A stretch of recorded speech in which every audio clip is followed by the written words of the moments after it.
It is no secret that here on Locked On Reds and basically entire Reds country is all in on prospect Elly De La Cruz. We're all very excited. But there's a whole lot more within this Reds farm system to be excited about. And we're going to dig into some of those players with a very special guest today on Locked On Reds. You are Locked On Reds, your daily Cincinnati Reds podcast, part of the Locked On Podcast Network, your team every day. You are Locked On Reds with myself, Jeff Carr, and my co-host, Stephen Offenbaker, and with our special guest, Lindsay Crosby from Locked On MLB Prospects, joins us two Reds addicts to talk about Reds prospects as we look at Elly De La Cruz, but also who is joining him this year so far as a prospect, a rookie, a guy who can make a huge impact on this roster that we're not currently talking about as much as we're talking about Elly De La Cruz. Locked On Reds is part of the Locked On Podcast Network. We are your team every day. Thanks as always for making us your first listen. We're free and available on all platforms, including the talk about another prospect to be excited about whose name is not Elly De La Cruz. We're going to look at the possibility that the outfield could be filled with either an in-house guy or a trade, and we're going to get into Alfredo Duno, the newest Reds prospect that the Reds got on the international market. That's all coming at you on today's Locked On Reds, but let's bring him in now as Lindsay Crosby is joining us from the Locked On MLB Prospects show, because let's face it, Lindsay, when it comes to the Reds, prospects are the most exciting thing at this point. Yeah, the nonprofit there has really invested in the farm system, and there's tons of talent here. I really do love all of the talent, and I do love Elly De La Cruz, probably a little bit too much. But no, I am very excited whenever I get to watch these games, whether I'm in Chattanooga or just on MLB.TV, because there's tons of talent here.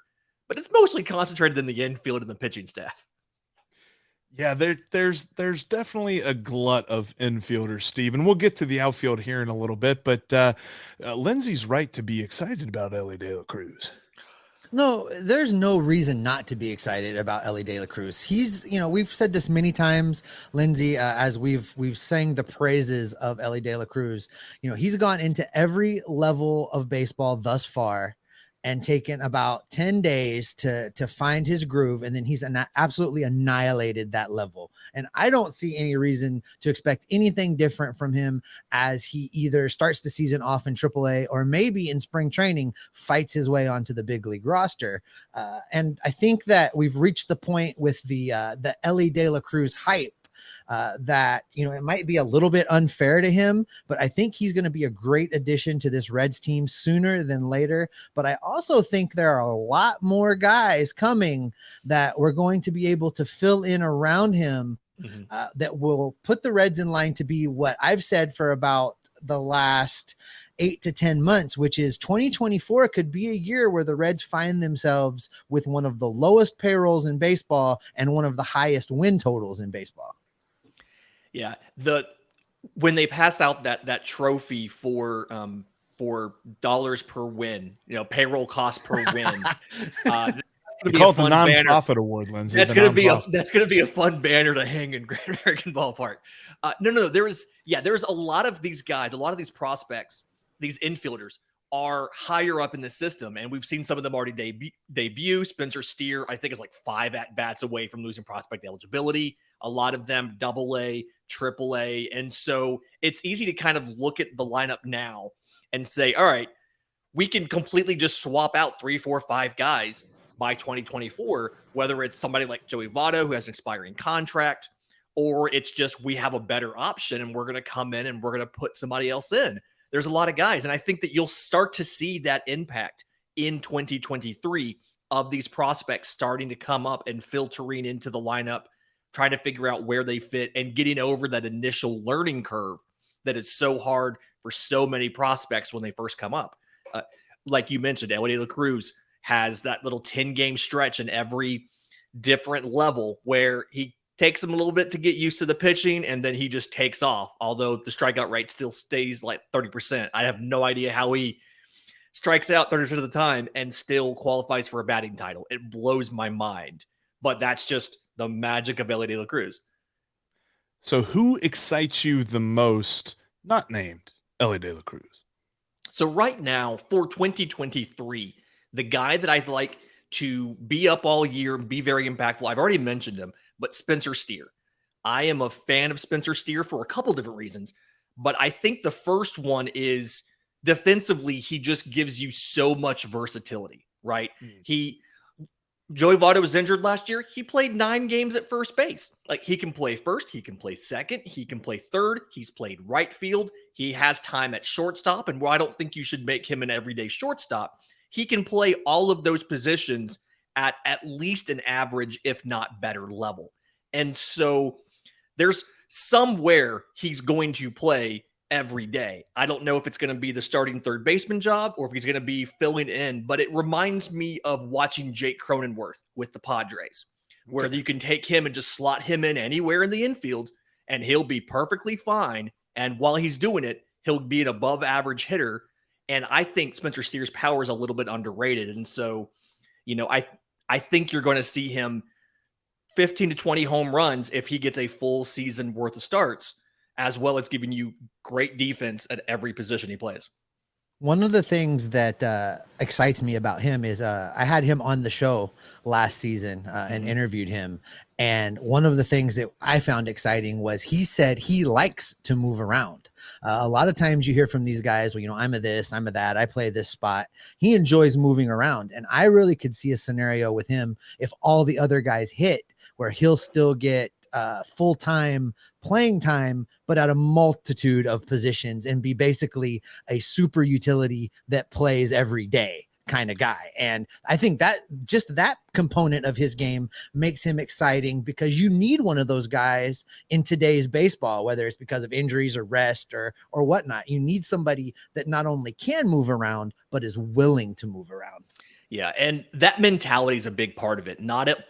Like you said, not everybody has that. And there's even prospects in this system who have gone on the record as being like, hey, I'm a shortstop. And I intend to be the starting shortstop. And I'm like, well, there's 5 of y'all. So somebody's going to have to move. But yeah, the versatility. And I could see him being somebody, Kevin Newman takes a foul ball off the ankle and he needs a day.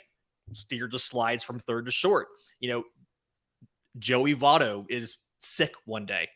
He plays first. You can put him out in left field in place of TJ Friedl. You can put him out in right in place of Will Myers. It's just the versatility is there, and I can see a scenario where he plays 6 days a week at 5 different positions. And what I want to see, honestly, is the final day of the season.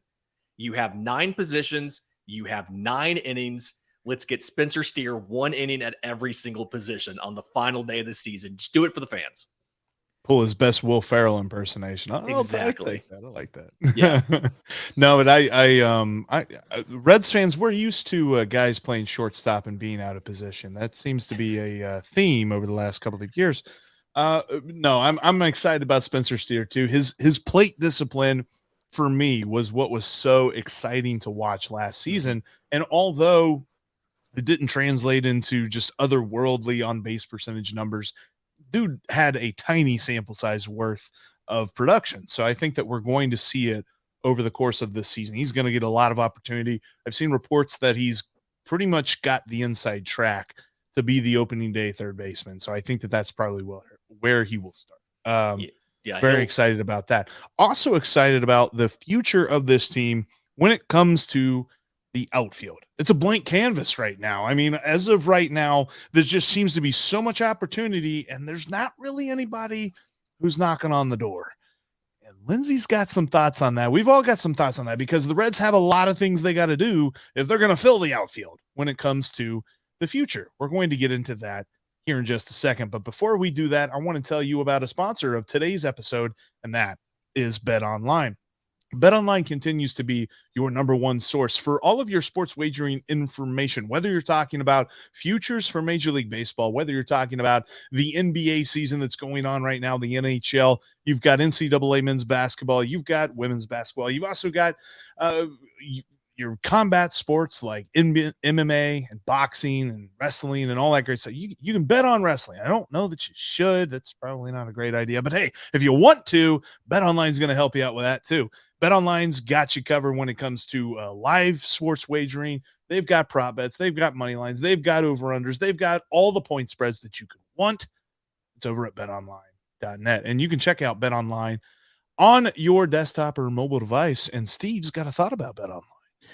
I just want to say that right now, the Cincinnati Bengals versus the Buffalo Bills, BetOnline has the Bengals at +5. You're going to get 5 points.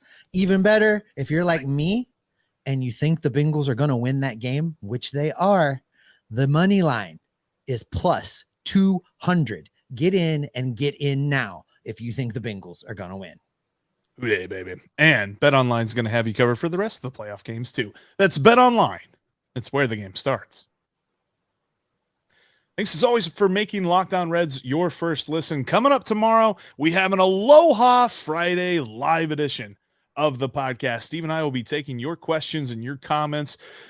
We're going to be continuing to unpack this nonprofit organization and exactly what all they can continue to do to improve and all of that great stuff. But you know what? Enough of that. Enough of the nonprofit talk. Let's get back to this prospect talk. Let's get back to the future that is so bright, no matter who's opening their mouth in front of what microphone, because the Reds have an issue in the outfield. Part of that is they have opportunity. Another part of that is we don't really see who's filling that opportunity. You can maybe stretch and make a case for Jake Fraley, but I still need to see a lot more to say that Jake Fraley is going to be an everyday outfielder on a good Reds team. So I put this question to Lindsay kind of when we were prepping. What is more likely to happen with the Reds outfield? Are they going to take an infielder and turn him into a successful outfielder, not like Nick Senzel, or are they going to trade for a outfield prospect? What's most likely to happen? So prospect for prospect trades, I feel like are pretty rare, as much as I want it to happen. What I feel is more likely is that you convert one or multiple infielders to outfielders.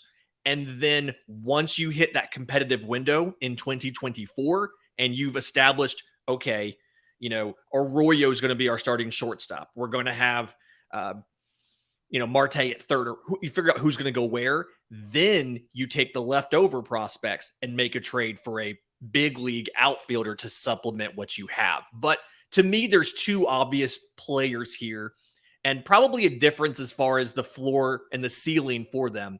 But the first option is Matt McLain. I mean, if you think about it, he had 50 starts in the center field at UCLA. So he's done this before. And I think that's a higher floor but lower ceiling choice. But Matt McLain is somebody who could make that transition back to the outfield, especially when you consider he's blocked at second base, as well as you have options that are better than him at both short and third. If he wants play time, that may be something he actually comes up and he volunteers to you. But the other option, and the one that I kind of advocate for, is I want to see center fielder Elly De La Cruz. I think there's a selling point. I think you could go to him and you could say, hey, we can do you in center field, or we can do Matt McLain in center field and put you in right and make you the next Ronald Acuna Jr. And I think something like that. Elly De La Cruz is on the record that he wants to be a shortstop and he sees himself as a shortstop of the future. But I think if you present it to him in the, we want to make you the next superstar like Ronald Acuna Jr., you may have a chance of convincing him. And I think the railgun of an arm, the speed, the instincts, all of that would play incredibly well in the outfield and would give you a ceiling of not only an all-star caliber outfielder, but potentially an MVP caliber outfielder if he were to successfully make the transition. And his height. And he doesn't have to jump that far to rob a home run. I mean, that's just science. Aaron Judge just reaches up and grabs it. That's what he can do too. I mean, it's easy when you're that huge. Well, I feel so validated because everything you said about Matt McLain is what I've been saying about Matt McLain. My concern is this. He's another one of the guys I had on the show during the course of last season. And I asked him straight out, what position do you play? Baseball Reference has you listed at this and this and this, and there's talk. And he didn't even let me finish the question before he said, I'm a shortstop. I am a shortstop. And so I wonder if he's going to be one of those guys that might be reluctant to move. For me, he's the one that makes the most sense because you don't have to teach him the position. He's already played out there. As you say, higher floor. As far as Elly goes, the thing that gives me pause about predicting where he ends up playing is that we still don't quite know what he's going to look like in 2 years. There's going to be a lot of body changing going on with Elly De La Cruz. He's going to fill out. He's going to bulk up. His body that he's got right now is not going to be the body we're putting on the field in 2025. So for me, I don't know if outfield's the answer. I keep seeing him as the third baseman of the future and, a third base DH kind of combo. Depending on how he fills out. I like the idea of Matt McLain becoming a center fielder. I think if Jose Barrero has a long-term future with this team, it's going to be in the outfield somewhere, whether it's, a corner or center field, it's going to be moving because I think that hitting wise, some of these other guys are just going to end up being better than he is at the plate. And he's going to have to move if he wants playing time. So for me, that's kind of how I see him shaken out. I think that Matt McLain is the most likely to move. I think he would be the best option for a successful move. And then as far as somebody else, because the Reds need more than one outfielder at this point, I think it's Jose Barrero. Yeah. And the reason that I looked at Elly De La Cruz going to the outfield versus the infield was I was trying to find a starting spot for Noelvi Marte. And I don't think he's going to stick it short. And so to me, it felt like, well, he could do third. I like him better at third than I would in the outfield. And you could always have him as a DH, but it felt like a little bit of a waste. And so that was part of the reason why I was thinking De La Cruz in center. I do think that Elly De La Cruz would be an elite third baseman. I think he would be one of the three best defensive third basemen in all of baseball. Again, that arm is so incredibly powerful that it gives you the ability to almost slow down a bit on some of your actions, your hands, your transfer, because you have the out of, well, I have a literal railgun for an arm and I can get that ball across the infield in a split second. It reminds me of when Manny Machado came up and was playing third base, and you would see him snag a ball in foul territory, stop, set his feet for a second, and then fire a ball across the infield. I can picture Elly De La Cruz doing that same thing. So there's a lot of interesting ideas. Jose Barrero, to me, I feel like could play outfield. I would question about his fit as far as the offensive contributions unless he's in center. I don't feel like his bat profiles as a corner outfielder, but I could see a scenario where he's in center. I do think Matt McLain's the best option to quickly get you a level of competency out there. But again, I just don't know what the ceiling is on McLain. And so that's why my thought process is we still might look at Elly De La Cruz out there or someone else. You're moving multiple players. When you look at the internal options, I mean, of the, some of the three best outfielders in the system now, Jay Allen's maybe the one that I could see if the power ceiling can resolve itself, maybe being an outfield option. But Reese Hines, speed's below average and tons of power, but questionable hit tool. And then Mike Ciani has contact and power questions, but great defense. And so you got to move multiple guys because maybe Jay Allen could do it, but he's probably the only one out of that group. And Jeff, just to finish on that thought before I hog all your time, Noelvi Marte, I agree. You got to find a spot for him. I think his spot will be second base because I think the Reds will do something with Jonathan India. He'll either become the left fielder or he'll just spend most of his time at designated hitter because I think everybody else in the mix plays a better second base than Jonathan India does defensively. You want to keep his bat in the lineup, but there's a little bit more to be gained by moving India off the infield and freeing up a spot for one of those other guys. Worth noting about all of the position changes, Matt McLain mostly played shortstop in the Arizona Fall League. Noelvi Marte, pretty much every game at third base. So I'm interested to see how that develops, and the fact that they have not yet moved McLain, because it feels I'm with you guys both. I think it feels almost elementary at this point that not only would he be better suited at center field, but there are better options in system for the shortstop position. Well, I tell you what's one position that on top of outfield, the future is a little bit uncertain. The Reds signed a guy who way down the road could help shore up the future of the catcher position. We're going to talk about who that is coming up here in just a moment. But before we talk about that, wanted to let you know that you can follow us on Twitter in between episodes. If you're watching us here on YouTube, you can see our Twitter handles. You can follow me at Jeff Carr with 3 Fs. You can follow Steve at S. Offenbaker with 2 Fs. You can follow Lindsay at Crosby Baseball, and there's no Fs in that. You can also follow us on YouTube as well. Make sure you click that bell to get notified whenever we've got new content for you. All right, so the Reds were active. We finalized all of the international signings for all of the Major League Baseball teams over the last. That was, what was that? Was that Monday? No, was that Sunday. Sunday. I think.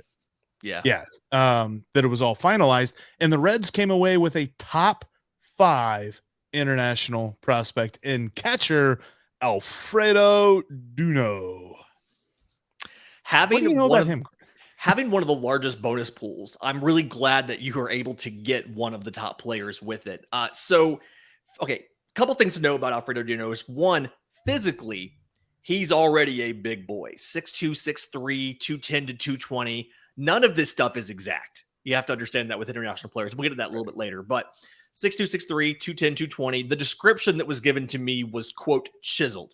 He is physically developed pretty Usually well. How people describe me. Yes. Said no one ever. Your wife doesn't even say that.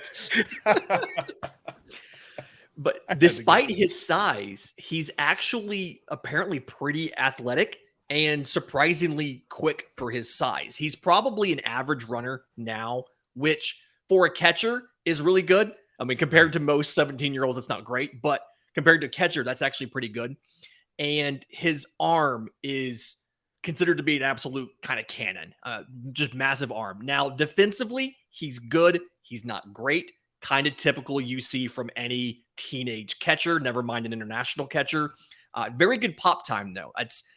Some of the scouting reports I've seen, 1.9 seconds or so, which is major league caliber already. And so good but not great defense, decently athletic.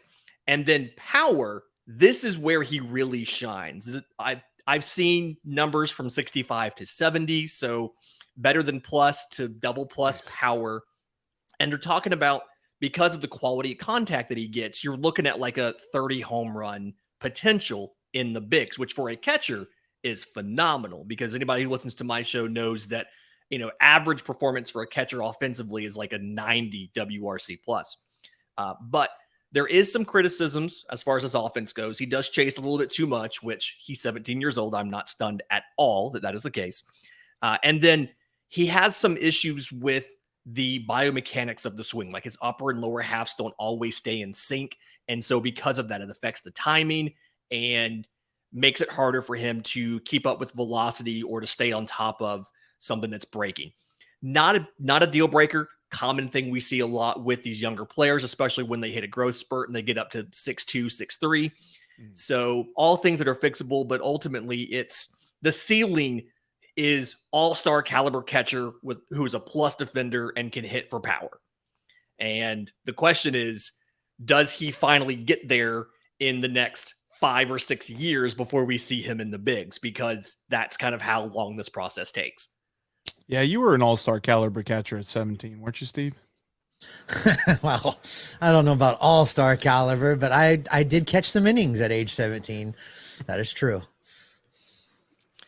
And the thing to remember is, just because he's like a top 5 prospect doesn't necessarily mean he is or isn't going to work out. Elly De La Cruz wasn't ranked by anybody. He signed for like $65,000. And then, he wasn't a top 40 or top 50 guy. And now he's fantastic. So keep that in mind. And I think it's an important note with catchers specifically, especially catchers this young. By the time he works his way through the system, he may not be a catcher anymore. You just never know. I mean, just as an example, when the Reds drafted Joey Votto, he was a catcher. You never quite know how it's going to work out. Bryce Harper was a catcher. Especially someone that, develops the hit tools and can hit for power. They may decide, quickly that they'd rather have him working at first base to be an heir apparent or however that plays out. I think it's, we get into this thing when, and it's, I think, a result of how fast prospects in the NBA and in the NFL move through. You can look at a guy that's a quarterback in high school and a highly rated quarterback in high school, and he's going to be a highly rated quarterback in college, and he's going to be a highly rated quarterback in the NFL. And same in the NBA. You got a shooting guard that's a senior in high school that's a great shooting guard in college for that 1 year that then becomes a great shooting guard in the NBA. Baseball's not that way. Things take time. People develop differently. They may not hit it all. It's still, a great gamble when it comes to prospects. And I think we're spoiled by being able to look at the other sports and know that, Arch Manning is going to Texas and then he's going to be a great quarterback in the NFL after that versus, Alfredo here signing with the Reds as a catcher, and he might be an all-star catcher. He might be an all-star at another position, or he might not ever get a big league at bat. You just never know. And what complicates this too, especially with the international free agents, is the structure of that system. It's not a great system. It's the best of all of the bad options. So a lot of these international free agents, they have these verbal agreements have been in place for a year and a half. So the last time that a lot of these players were scouted in person by the organization signing them may have been 18 months or 24 months ago, during the pandemic. So guys grow, guys change, guys evolve. And the way the whole system is set up with, you work with trainers down there who receive some, you pay them when you get signed, and there's usually kickbacks and things like that. It's a terrible system, but understand that it's even harder to project out what an international player is going to do versus a domestic player who we've seen either in college or in showcases. We have TrackMan data on them. We've gotten them on force plates and biomechanical assessments versus this is literally, I have not seen any direct video myself of Alfredo Duno. This is all what I have gotten from other people, a lot of them who have been there, sending data out to people like me across the country. So it's not a great system. It's not a perfect science at all for scouting, period, but doubly so for international players. Lindsay, I want to just clarify. I want to make sure I heard you right and the listeners get a chance to hear you right on this. So even though this name has been associated with the Reds for, say, the last 18 months, and it's kind of been out there, it was not a huge surprise that when signing day came, Duno signed with the Reds. Mm-hmm. But during that in-between period, that 18-month period, the Reds weren't coaching him up. They weren't doing anything with him. If anybody that he was working with would have been some arrangement that he made himself with a coach. And you're talking about, that they work out the deal to get paid on the back end of it or whatever. But that's all between the player and individual coaches for hire. That doesn't have anything to do with anybody that's within the Red system, correct? Correct. Alfredo Duno trained with Coach Angel Valdares, I can never say his name right, at the VIP Academy in the Dominican. Now, MLB has tried to create some sort of like trainer partnership program where there is some base level of oversight of these trainers, of these coaches, but he trained with the academy, with the coach, and tried out for the Reds, and there was a verbal agreement, but the Reds have not been coaching him. The Reds have not been there on the ground every day with him, giving him instruction or even observing him that often. It has all been there at the academy. And we've seen situations where some of these 14, 15-year-old players, when they come to agreement with a different general manager than who is running the team when they can sign, because the rules are you have to turn 16 before you sign, and you have to be 17 before September 1st of the following year. So there's a 1-year band in here. Guys were born between September 1st, 05 and August 31st, 06. That's who was eligible to sign between January 15th. through the end of the period. And so it's not a great system. The Reds have not had a lot of access to him. The Reds have not had a lot of ability to give him instruction. And he's been doing things on his own with somebody who has a base level of oversight from MLB, but nothing like what it could be if we were to go in and fix this system and make it a better system. So we're probably talking about he's starting in the DSL, maybe gets to the complex league. We're not going to see him in, say, Dayton for like 2 years. Yeah, what I would expect would be he'll spend all of 2023 in the Dominican Summer League.